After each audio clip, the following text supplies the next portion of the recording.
Hey everyone, stoked that you're watching this. We're going to have a conversation with two of my friends, Frank Ritchie, the Rev Frank Ritchie, and Andrew Germann, the Dr Andrew Germann. And we're going to be talking around this whole topic of vaccinations, the fact that this is now front and center for many of us as we navigate through this crazy COVID time. And I've been vaccinated as a kid, and but now all of a sudden as an adult, I'm having to make decisions and think around what it looks like to be vaccinated against COVID, and I have to think about that for my family, and also as a pastor, I want to be informed around what it looks like to make this decision with wisdom.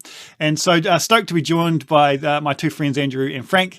And Andrew is a doctor at our emergency department here in the Hawke's Bay, and a member of my church, Bay Vineyard Church, and he is a consultant there. So he studied, I've discovered, for 16 years, as well as doing a whole lot of practice both here in New Zealand, and so very smart cookie. And Frank's not quite that studied, but is a good friend of mine. 44 years of study. 44 years of hard knocks of life study, as well as a bunch of actual academic study around the scriptures, and a wonderful media commentator, media chaplain, and minister in the Wesleyan Methodist Church. So absolutely thrilled to have you both. And obviously Frank will be speaking more from the faith perspective, and Andrew more from the medical perspective. But just want to say that as we start this conversation, that we live in a really divided world, and this is, I don't think this is an issue at all that should divide us. And certainly as a pastor, we're not coming into this conversation to have a sort of policeman conversation. We're having a conversation really pastorally around how we can make wise decisions, and respecting completely the free will that people have to make decisions about these sorts of things. But it's good to talk about vaccinations, and even though it may not be a word that's used in the Bible, our faith intersects every area of our life. It touches everything, and there's a way to approach these issues with wisdom and a developed understanding that helps us make a wise decision coming from a position of faith. And so as we start, Andrew, wondering if you can just give us a little bit of an overview around how vaccines work, why they are important, and but just help us understand a little bit about the medical side of vaccinations. Sure. Thanks, Em. So I think in terms of putting in perspective, so I think it's definitely important to think about the vaccine itself, but also for me, it's really important to think about the overall health situation, both in New Zealand and in the world with COVID and where we're at. So, so just for a bit of background for me, so I'm an emergency medicine consultant, and when the COVID pandemic started, I quickly realized that the situation was definitely looking like it was going to explode and be quite serious. So I stepped in as the COVID lead in the emergency department. So that's why I've had quite a specific interest in COVID. So while my expertise isn't in studying vaccinations as an immunologist, certainly from the emergency medicine point of view, we knew we were going to be significantly affected by this, and so we've had to deal with the situation as it's unfolded, which involves learning all about the vaccination and what's relevant there. So in saying that, I'm also a very devoted Christian involved in leading a home group in Bay Vineyard Church as well. And I think that we'll get into that later on. The faith side of things definitely, I think, ties into how we view vaccination, particularly in terms of trust, in terms of how we trust the information we're receiving, who we're receiving it from, and how we respond to that as Christians. So just going in, just wanted to talk initially just a bit about the health situation in New Zealand. I mean, I know. We know that COVID is ravaging the world, but New Zealand, we've been a bit of a beacon of hope with keeping COVID out thus far. So, in terms of the health system in New Zealand, we have an amazing public health system, but we essentially are always working at capacity. So, I'm not sure if some people will be aware that we're actually in a bit of an emergency medicine crisis at the moment. There's been a bit of media attention about that we're having very long waiting times in ED, big delays in getting access into actual hospital beds. So patients are having to wait many hours, sometimes even days in ED, just waiting because those beds are full. And then we can get backlogs for ambulances as well, just trying to offload those patients. So the health system pretty much always works at around 100% capacity. Sometimes we're over 100% bed capacity when we put people in corridors because there's nowhere else to go. So that's sort of what our baseline is. And often those things that we're waiting on the things that are needing to happen is it's managing acute care versus planned care, where planned care is often people who need treatment for cancer, surgeries. It might be significant delays in needing a hip replacement, and it's all those things that are like desperately needed. But as soon as we start overloading the health system in any way with more acute care, something has to give. So that's what I really worry about when we think about COVID and managing it in the hospital. And then even just from the experience of the initial lockdowns, we had to work out a plan in emergency for how to isolate every patient with any respiratory illness from every other patient, which in a congested waiting room is a bit of a nightmare trying to work out the logistics. So we ended up splitting emergency department into two and having patients wearing masks and having personal protective equipment in one, and then another area which was a bit more normal for your barn door trauma and injuries and heart attacks and that sort of things. But it definitely created a lot of barn door for us. Sorry, yeah, there's still emergencies. So and that has to transfer all the way through into the care through the hospital. And any patient with needing full personal protective equipment and isolation does cause significant slowdown in terms of how you can't just quickly go in and see them and assess them. It needs a whole lot of preparation, putting on gear. Everything goes slowly, and that does take up hospital resources. So yeah, I do find it, like, just in terms of a bit of background and perspective, that's sort of where I come from the emergency medicine lens of thinking about how we're dealing with this. So I'm extremely happy that we've managed to keep COVID out by and large so far.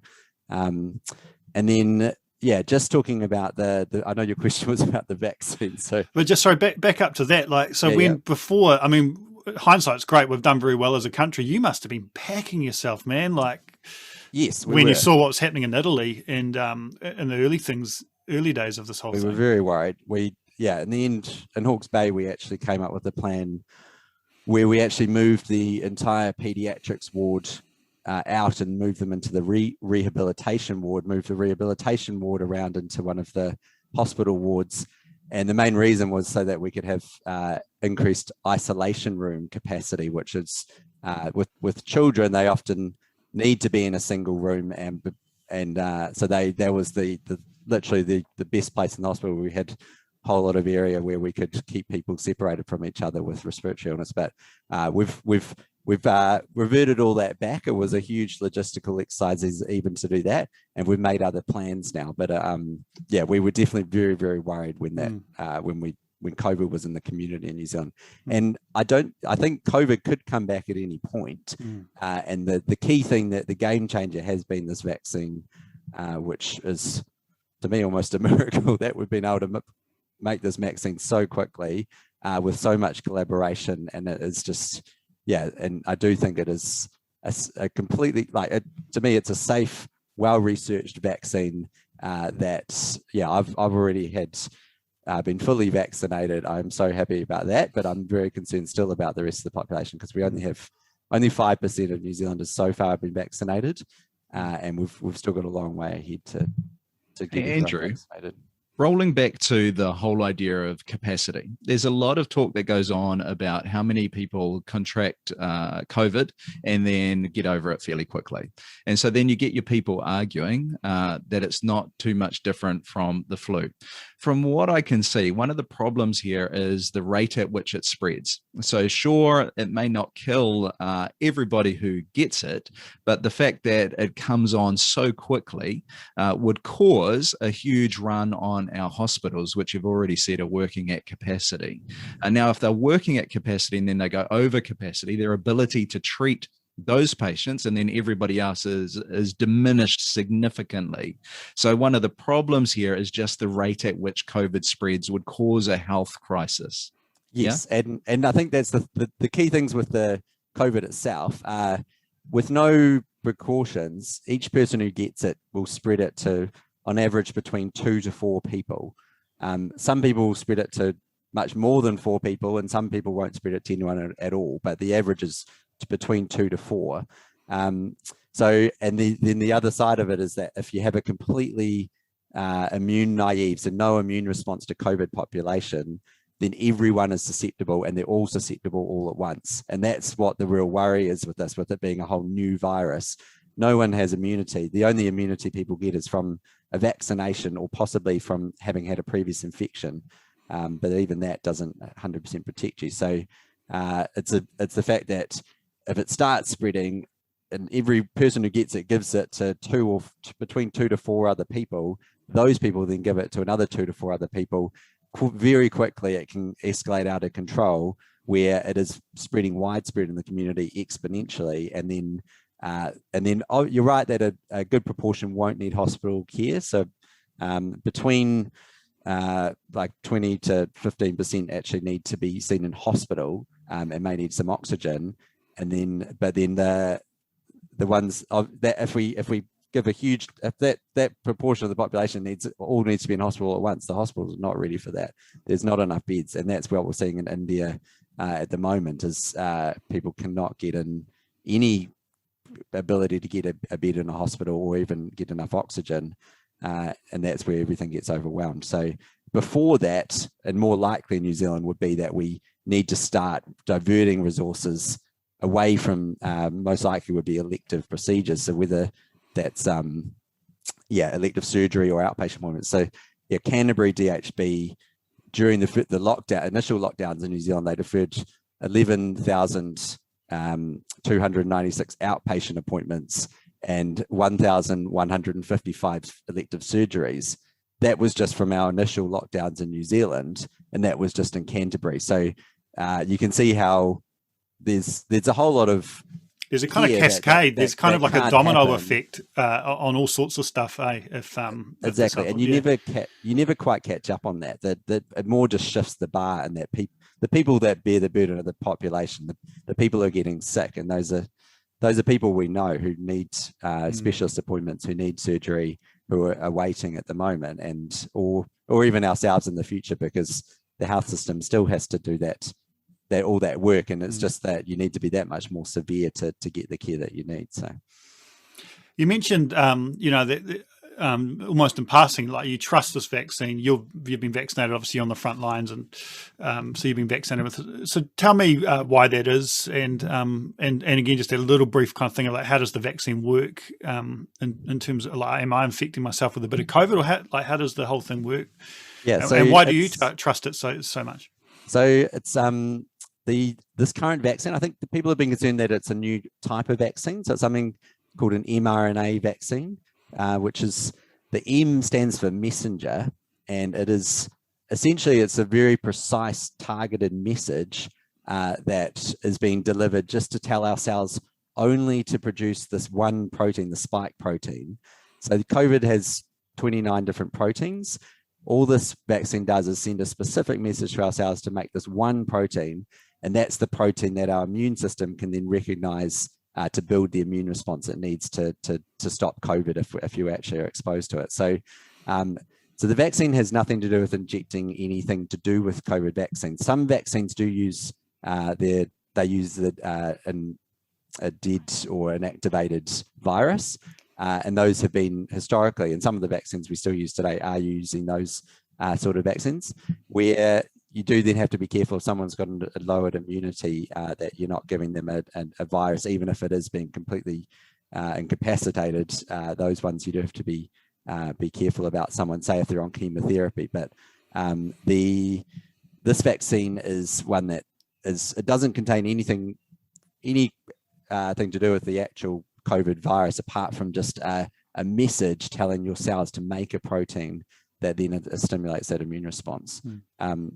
And that message, the other parts of that, so it's a messenger RNA. I think some people have concerns about the DNA. It's not, the RNA it's a one-way message that it's normally how our DNA tells the cells what proteins to produce.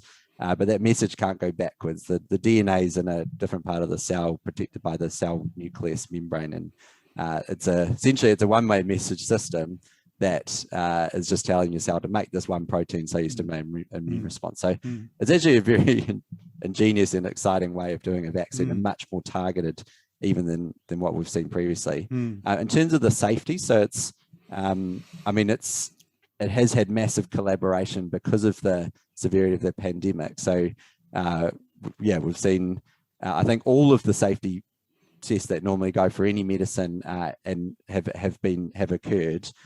All the same agencies, all the same people doing all the same investigations. What's happened is a huge amount of collaboration to have things work simultaneously. So instead of having a drug company have to slowly go through different phases of testing, they've been able to manage to simultaneously do tests on certain groups at the same time, put it all together, while at the same time the regulators have been taking in that information as it's come in, rather than having to wait for everything to be all I's dotted, T's crossed about the process to say we're then going to start assessing your application. It's almost like we're assessing your application as it's happening. To make, because of the nature of things. So in terms of the timing, though, it's still gone through all of the testing.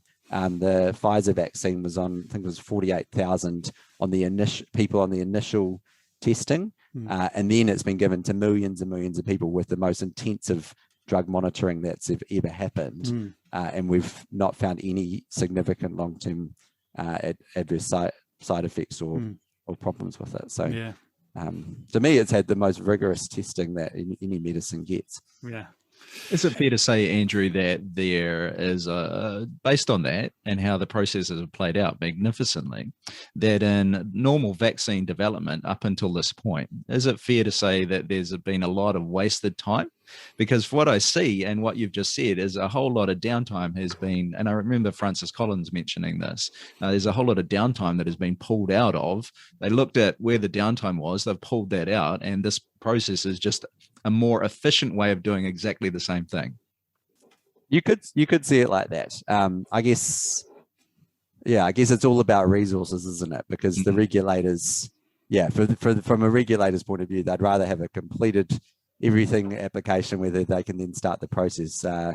And I think a lot of people also, part of the issue is people even may have not have trust in drug companies and the process. So in some ways, the process normally takes a lot of time while everyone is deliberating on things to give the do the full application and then the full assessment by the regulators. This one, everyone has worked a lot more collaboratively than would happen in a slow sort of situation where the situation isn't as urgent, and that's because of the public interest to make sure we're doing things as efficiently as we can. So I think it's worth noting too, sorry Sam, that the public interest on this in terms of the whole trust element is really important, because I think it's understandable that people would have a struggle with drug companies and with governments. I mean, it's not that hard to look around and find where they have broken trust and abused people, and done tests on people that probably had no idea what was going on. The African-American community in the United States, for example, I can think about trials that have been done in various African nations. But I think the public trust element here or the public scrutiny element here is important, because so many people have been interested in this. All eyes have been on the process that's been playing out here. So if there were dodgy things going on, there are journalists, governments, religious communities all around the world that have had their eyes on it. We would know, I think, quite clearly if stuff had gone on that was of a public danger. Yes, and I mean, as doctors, we're trained to be evidence-based and essentially be critical of any. We're always looking with a critical eye to think, is this data legitimate? Have they followed rigorous scientific methods? Have they thought about confounding factors? So that's pretty much how we're trained, because we need to be in the with using an applied science of medicine. But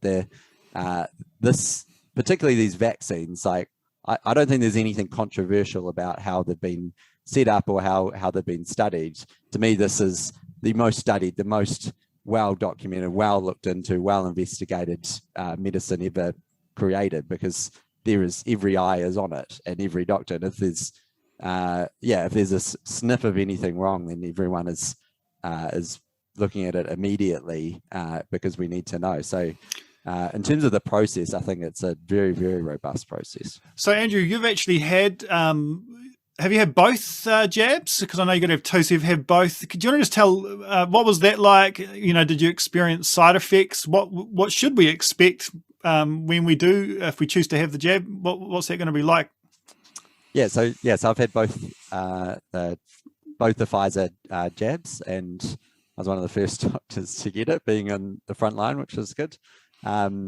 With the second one, I did have some side effects. I think it is worth pointing out that the Pfizer vaccine does have more commonly has side effects than most of the regular vaccines that we're talking not dangerous side effects, I presume. Here we're talking about no. So there's normal, no significant serious long-term adverse effects have been found with the Pfizer vaccine, but the side effects are essentially you're giving a vaccination that is stimulating your immune response. So your body then has its natural immune response, and those symptoms that we get from that are what we call side effects. So commonly people can have, so it's 1 in 10 to 1 in 100 people get headache, fatigue, muscle aches, chills, fever, and you can get pain or redness at the injection site. So all of those things are your normal body response to something foreign as they generate their immune response.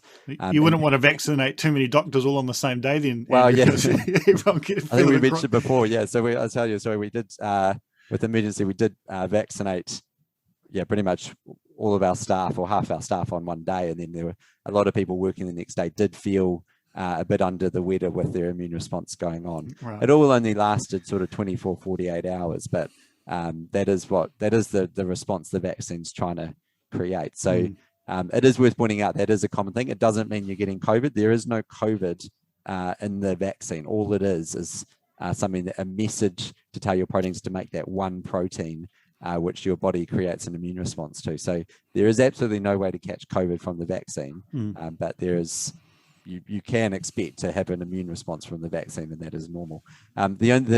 And saying that some people, it's worth pointing out, some people will have an allergic reaction. So that's more than the side effects of your immune response. But if you actually have a over-the-top rapid allergic reaction, something called anaphylaxis. So that is a very, very rare complication. So it's 1 in 100,000 people who've had the Pfizer jab have had that reaction.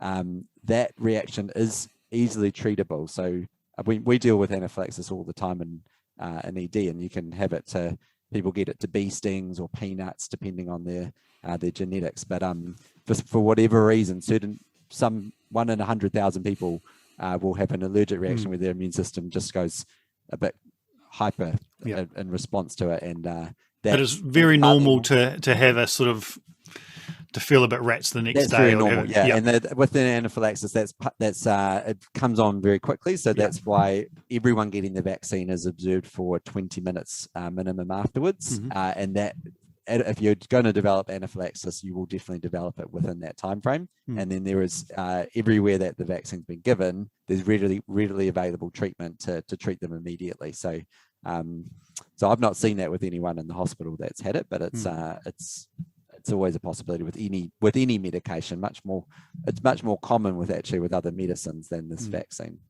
It's worth pointing out, as someone who's had the flu vaccination most years, that I'm usually asked to hang around for 20 minutes or so after the vaccination in order to make sure that that's not going to happen. I think the latest flu one is where I've been told that I don't have to, but it's a fairly normal procedure, isn't it, Andrew? Yes. Yep. That's a standard. You should be observed after you've had a vaccine, just for a short period of time. Yeah.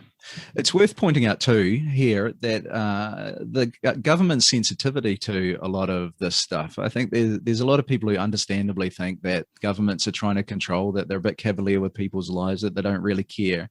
But I remember reading about a few incidents where people were experiencing blood clots after getting the AstraZeneca vaccine. Only a few cases around the world, but a whole bunch of governments slowed down their vaccine programs and pulled AstraZeneca out of it for a little while in order for that to be tested, which there were people who were arguing that it was over the top just because of the small number of people that were having a problem. So I think in terms of the trust question, that sensitivity, I think, is an indication too that we can trust that governments are actually, in this instance, doing what they believe to be best for their populations.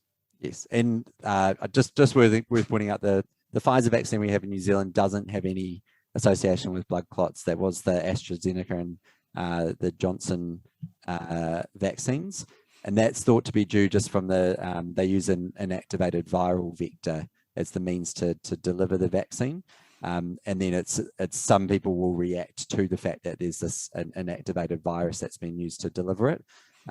So the actual vaccine that we have, the Pfizer vaccine, is far more targeted and doesn't have any association with blood clots. And also, even with that, the AstraZeneca with blood clots, the level of blood clots was extremely low, so less than taking the oral contraceptive pill, less than the risk if you smoke. So yeah, much less than the risk of actually getting COVID, which is known to cause significant blood clots in a large proportion of people who get it. So even that risk is actually extremely minimal. I mean, I'm curious, and well, Frank, you've been very patient. There's a whole bunch of little questions I want to ask you around how, as followers of Jesus and as faith community, we engage with this moment. But Andrew, just to bring your initial conversation to land, how do my understanding is we need herd immunity to really get to a place where vulnerable people would be safe in New Zealand. I've got friends who, because of illnesses, their children they want their children to be vaccinated, but they simply can't be vaccinated because of some complications with their own health. So they're dependent on herd immunity. And so can you help me understand what the kind of track looks like, and what sort of percentage of the population would need to be vaccinated for us to go, yep, this is a safe country, even though at a certain point COVID will be part of our the makeup of our world without borders closed and all that sort of thing. Yeah, so the ballpark figure is somewhere between 60 to 80% of the population would need to be vaccinated to achieve herd immunity. It's probably more on the upper end of that, so somewhere between 70 to 80%. And that's just mainly based on that each person getting it, spreading it to between 2 to 4 people. And so you need to have enough people that are vaccinated that then break the can't chain, spread the disease to stop those chains of transmission. So somewhere, 70% is a ballpark, but no one 100% knows that. So yeah, and at the moment, children aren't eligible, anyone under 16, for the vaccine. And that's partly because just with how the studies have been done, that's been studied in adults first, then we move down age brackets. Right. So I know in America, the CDC's approved Pfizer vaccine for between 12 to 16-year-olds. So, and that's because all that data is back, but the New Zealand is still assessing it. So highly likely we'll be moving there before the end of the vaccination campaign. And then also highly likely they're going to be moving once those studies, which are ongoing at the moment, happening. We should be able to vaccinate children. It's just waiting on that data and that robust process to say definitively that there's no adverse reactions there. So, but that at the moment, that means about 20% of our population as children aren't actually even eligible for the vaccine. So of the 100% population minus 20%, we've only got 80%, and we need to be getting up to 70% or more vaccinated. So, and then the studies that surveys of people have done, we've only got about 70% of people willing to be vaccinated at the moment. So you can see the maths just doesn't add up at the moment. At the moment, we're looking at about 60% of New Zealanders eligible or willing to receive a vaccine. And that's where I think, as Christians, as a significant proportion, like reasonable part of the population, we actually need Christians to be vaccinated if we are to achieve herd immunity. If New Zealand Christians blanket said we're not getting vaccinated, then there is no way that the the country can get herd immunity. So I think we actually need to wrestle with it and grapple with it and find our thoughts on it. We need to be part of the answer. So Frank, that's a good segue into your world. You're a person that's got a pretty broad view around the Christian population and kind of the thoughts of and the tone of the Christian population, and you're a clever guy thinking and processing all of that stuff. What's your take on where New Zealand's at? And there's definitely, from my perspective, quite a strong Christian reluctance for some reason around this. What's your take on why that would be? And do you want to just give us some initial thoughts out of from your perspective with where we're at the moment?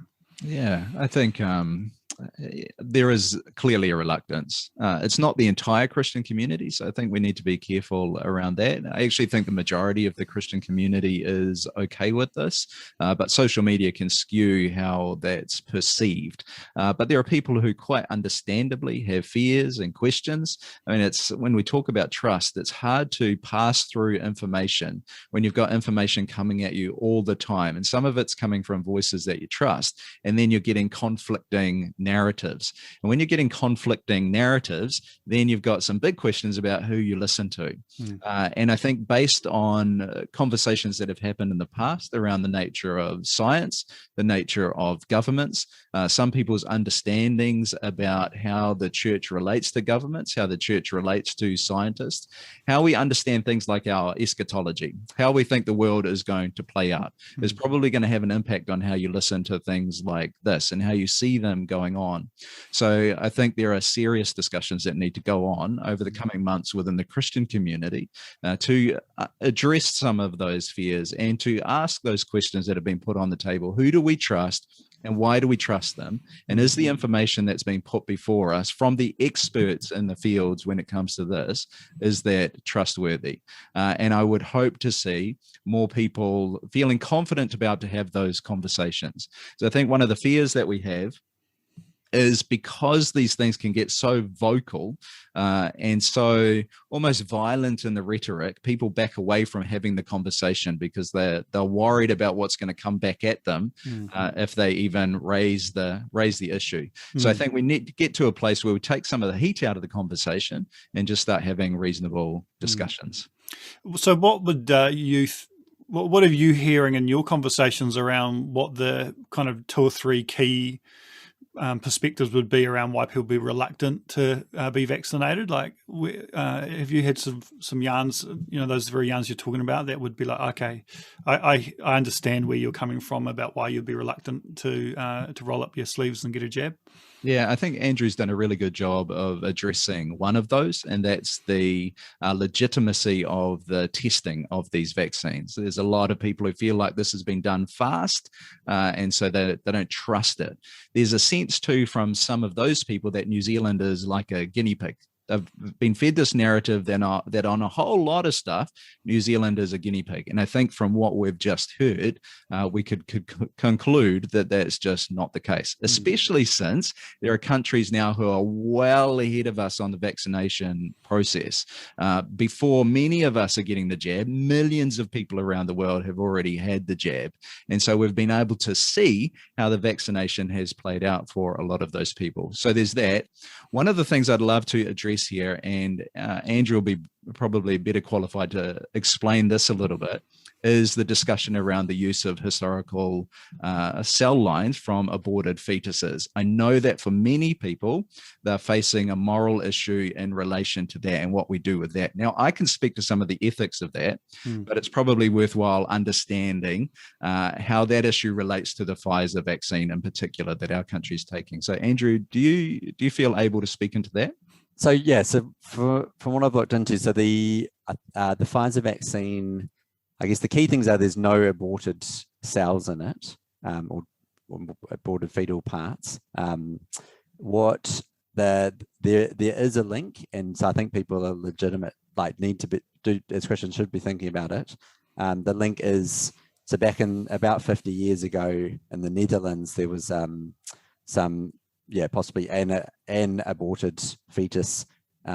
Some cells from there were used to create a cell line. So that's where it can replicate and essentially the new cells generated from that have been living continuously since then, and they have been used in a lot of scientific research. So from what I can gather, those cells have been used in a wide range of, not the actual cells from the fetus themselves, but those cells that were from that cell line have then been used in a range of medical tests, and those include for many of the everyday medicines that we use for most of modern medicine. And then, so in terms of but I think governments have since recognized that as a significant issue. And so, yeah, in most places that's no longer legal to create any new like cell lines from aborted cells. So there's none of that, no actual abortions happening at the moment to create any new cell lines like that. And there's no actual aborted tissue in the cell lines. But what Pfizer did do with their vaccine, we use it in the testing phase, I understand. So as part of how they tested the vaccine. So it isn't used in the production of the vaccine. So none of those cell lines are actually used in any of what goes on if a vaccine has been created, manufactured to then be distributed for someone to use. But there is that historical thing of the historical abortion, and then Pfizer using it as part of the testing of how they did it. So then what is that, Frank, as a reverend? How do we navigate that in terms of not wanting in any way, shape, or form to condone the use of aborted tissues or anything? How do we navigate that? Yeah, the ethics around that. I think as we dive into this part of the conversation, it's worth noting the seriousness of the issue and the emotion of the issue on both sides when it comes to talking about abortion in any form. And to also acknowledge that we're three white guys, three probably middle-class white guys sitting around having this conversation. So what we're about to discuss is not a for or against abortion. I'm just going to let that part of the topic lie and just say we're addressing this because we understand that there are people who have concerns about having any connection to any abortion. And that there is, if this is an issue that you care about, there is a moral dilemma here, whether that be from modern cell lines or historical cell lines. I understand the moral dilemma here. We're going to say something. I was just going to say, we'll link in the description a whole bunch of different resources, but I will put in there a talk I gave last year on why most Christians, there's a few exceptions, but the vast majority of Christians are pro-life, and just a good honest chat around the biblical worldview around some of that stuff, because it is a rabbit warren we don't want to go down. But yeah, it was most work I've ever done on a talk ever in my life. So I'll just throw it out there as a good resource, hopefully. Sorry, but Frank, back to you on that. Yeah, so just to emphasize, again, as Andrew has said, there are no aborted cells involved in the creation of this vaccine. So the vaccine itself, you're not being injected with anything related to those historic abortions from 50 years ago. But of course, then we face the ethical dilemma of any connection to evil, the pursuit of something good when it connects to something that we might perceive to be evil. And I would probably emphasize here that we live in a broken, messy world, and that in almost everything we do in life, it is impossible, if we have a black and white view of the world, to get away from participation in evil. So I think about, say, the Uyghur situation playing out in China at the moment, and the possibility of genocide there. That's still being discussed by governments around the world. In the detention facilities that a lot of the Uyghurs are being held in, there are clothes made, there are electronics made, and there's no guarantee that some of the stuff that we're purchasing does not come from that. And even if we remove ourselves from that particular situation and the stuff that we're purchasing and the nature of our economy, it's almost impossible to get away from the fact that some of what we consume might be produced by people who are held in slave conditions, or children even. The coffee that we drink, the chocolate that we eat. If we go to the medical industry and you think through historic medicine, well before we have the ethical framework that we have now, some of the things that we discovered, some of the things that we understand probably came from situations that we would now consider to be questionable. Yet we've benefited from that, and that benefit has largely been good. So it's near on impossible. We go through a whole bunch of scenarios like that. You think about driving a car around and the damage that that has on our environment. The stuff that we throw away all the time, the rubbish, is above our planet's capacity. So we're almost always, in some form, if we're going to be black and white, participating in various forms of evil. So then the question becomes, when I'm faced with this impossibility of extracting myself from these moral dilemmas, how do I pursue the greater good? And in terms of this, we're faced with a situation where if I choose not to be vaccinated, I'm making an ethical choice there as well. I'm making an ethical choice where if I contract the virus, I have the possibility of passing it on to other people who might be vulnerable. That is a moral and an ethical decision that is in some form our participation in the possibility of evil because we put other people at risk. So then when we're faced with that moral dilemma, we have to go, okay, which is the better situation here when I cannot escape the possibility of participating in something that I might deem to be questionable? And I would say that if you choose not to get vaccinated here, then you have a responsibility to pursue as much as you can, not contracting the virus so that you pass it on to other people. And in the world that we have now, and in the world that's probably going to come out of this, that quite well mean that you've got to isolate yourself. So there are decisions that need to be made. Those decisions are not clear, but I think it definitely leans, the greater good leans in terms of taking the vaccine. And so what would your hopes be for the Christian population, Frank, as we kind of come into this phase of people being invited to be vaccinated? It'd probably be that we would, and this doesn't just go for the Christian community, it goes for many issues in our wider society. And I think we Christians are somewhat susceptible to it. We tend to pass everything down to good and evil, black and white. And then we view everything through that lens. Whereas our world, as I mentioned, is messy. These things are nuanced. When we encounter other people, they are complex. When we encounter these moral dilemmas, they are complex. So I would love to see us tone down the rhetoric somewhat, engage in these conversations less as good versus evil, and think about it more with a whole lot of nuance. So when we encounter someone, for instance, who doesn't like the vaccine, it's very easy in social media to do the pile on and see that person as evil if you're pro-vaccination, and therefore encounter it as a battle like that, as opposed to a journey that we're all on together, where things are tough, they're nuanced, and we need to have a whole lot of grace in how we talk about these things with each other. Yeah, it is definitely an opportunity to once more to learn and discover what it looks like to have civil discourse with each other on issues that people do feel strongly about and very passionately about. Sorry, Andrew, I interrupted you. Sorry, yeah, Frank, just wondering, what do you think about like the redemptive power of Christ, like his incarnation in the flesh, and taking on board our sin in terms of how it relates to the vaccine and that historical abortion cell line? Yeah, that's a really good question.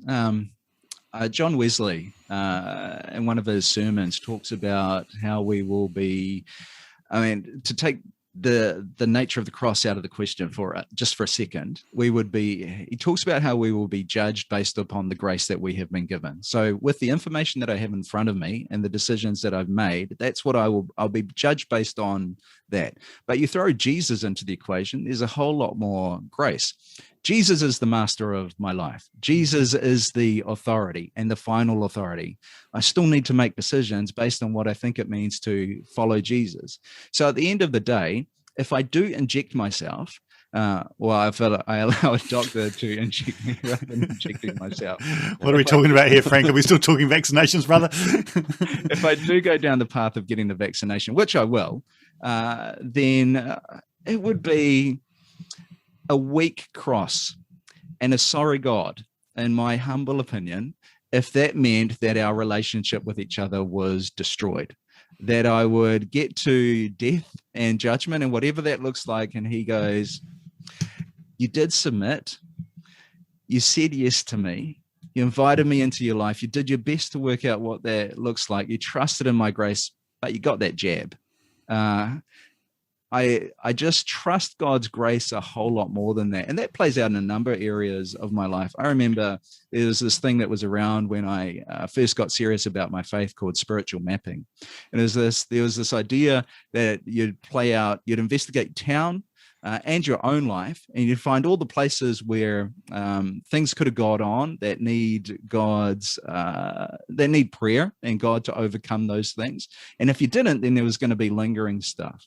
So there are plenty of things in my life and my family's history where that could play out. But I have this sincere belief that when I invited Jesus into my life, when I submitted to him to be Master and Lord, that he took over, and that those things lost their power. Now, that doesn't mean that I don't have struggles, but those things lost their power. I trust in the grace of the cross. I trust in the new life of the resurrection. And I trust that every single time I'm faced with a tough decision, where there's a moral dilemma, where I feel like I can't get away from the brokenness of this world. What would you say to folks that think that getting the vaccine is a lack of faith in terms of God's, Jesus, specifically Jesus' ability to protect us from sickness and illness? Yeah, I get a common cold pretty much every year, so it's pretty weak again. That's how life is supposed to play out. But I visit the doctor. I mean, I'm on a medication at the moment to deal with some fungus, and most of us, we won't go into detail, most of us will happily visit the doctor, visit a hospital when there are things that we need to play out. This is no different from that. Now, when it comes to groups that will not even do that, that's a theological realm I haven't really spent much time diving into. Those who completely avoid everything because of that belief. That's outside of my realm of expertise. And we'll finish with this conversation around how do we make a really good decision about this? I mean, this very sort of podcast and interview thing from my perspective is just to help that process of making decisions. But we've mentioned a few times around trust, and out of that trust, we're making decisions that don't just impact our lives, but in this case have an impact for people all around us. And so how do we make wise decisions at this point? We'll start with you, Andrew, on that. Like, how do we make a good decision? How can we find the voices that would be helpful in a day and age where algorithms are messing us up, and it's very tricky to know what is a voice of true authority that we can respect and trust? Yeah, I think that, the trust is the key issue in the vaccine and people's thoughts about it. And I guess it does depend on what, if you're considering, the vaccine, and it's, I guess, thinking internally, who is it that I trust, or who is it that I don't trust, maybe, and then thinking, what are the specific questions I need answered? Because some of those questions are going to be, hopefully, some of the things I've tried to address just about the vaccine itself, or they could be more in the theological or Christian worldview side of things. So, I mean, in general, if you do have a medical question about the vaccine, then I think your GP is definitely a good place to start, and that's partly because generally people know you know your GP, and hopefully you trust them and can trust what they say, and they should be able to at least give you a lot of information about the vaccine itself, or your pastor if it's a theological issue. And then I think we do have, just in researching this talk, there was some of the resources we found, which I think you'll link to, Sam, that there are some amazing resources out there with Christians really grappling with it and thinking about it from a theological point of view, and answering a lot of the specific questions Christians might have about the vaccine and how it's produced and that sort of thing. Awesome. Frank? Yeah, I'd reiterate everything Andrew has said. And then I'd probably caution us to be careful about emails that come through and social media posts, and to look for the expert voices. And I know that there are Christians who on some things don't even trust the experts. But for myself, when I encounter someone who's speaking in their lane, the thing they're most studied on, which is going to involve better knowledge than mine, I've got to trust. A glaring example of this, and I get wary of people when they step outside their lane. Glaring example would be someone like Richard Dawkins. When he starts talking about God, he's stepping outside of his expertise. But when he's talking about science, biology, and the things that he studied, I'll gladly listen to Richard Dawkins. So the same goes with many people. And in terms of some of the eschatology that's involved here as well, and people who believe in a one world government playing out, an antichrist rising, there's loads of conversation we could have about why this isn't that, and how you can understand the scriptures. We've discussed that a little bit around Revelation in another video that you and I recorded together with Sean Dutoy.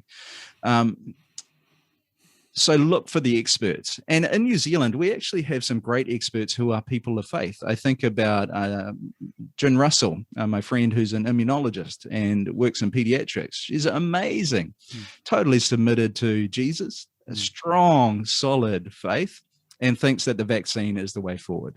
We've mentioned Francis Collins. Now, Francis Collins over in the United States was the person who headed up the project to map the genome.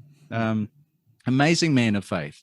And in a video that we've all watched, thanks for sending that through, we see him at the beginning of that conversation, again, putting his credentials in terms of his faith on the table. And now he heads up the National Institute of Health in the United States and was a big part of overseeing the creation of these vaccines. This is a man of faith, reads his Bible daily, prays, could probably be described as evangelical.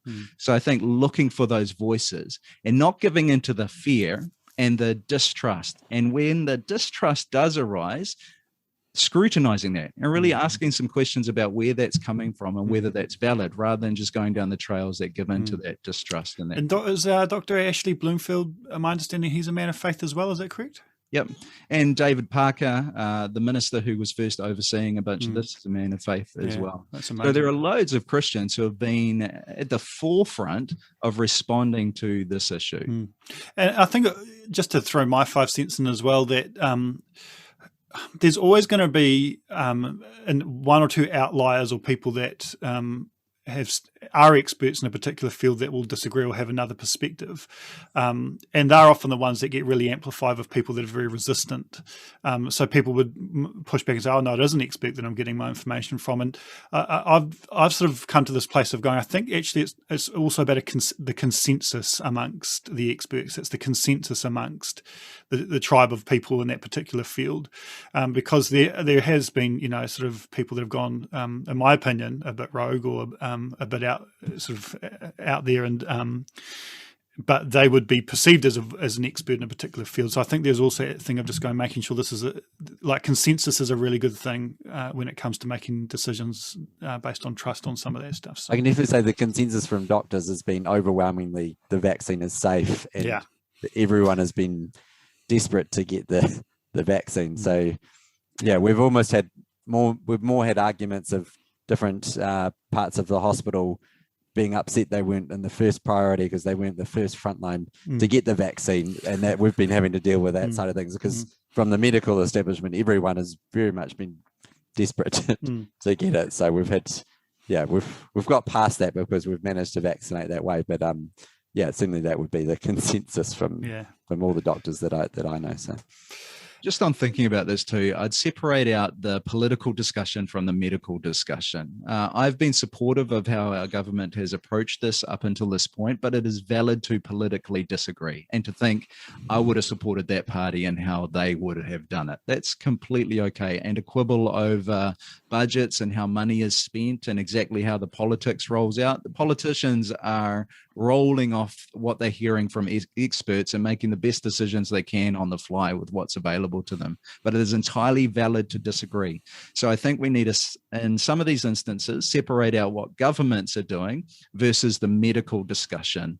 And if you can separate those two out, then coming at some of these medical experts with what essentially are your political disagreements doesn't fit. The two completely different fields. So I think that's worth pointing out too. Yeah, that's really helpful, because it can overlap mentally in terms of people's frustration or very strong feelings about a particular political party, therefore we can dismiss all sorts of stuff that it may actually be completely irrelevant on one level to politics and actually about the well-being and good of our country, particularly when it comes to health and when it comes to scientific decisions, which aren't political decisions, the decisions based on science and the health of the individuals in our country. So that's cool. I've got a whole bunch of other things, but just for the sake of time, I think we'll come into land there. Frank, would you mind praying for us as we finish? We are coming from this into this conversation with both the lens of theology and science, and ultimately we believe that both of those things are in the pursuit of truth,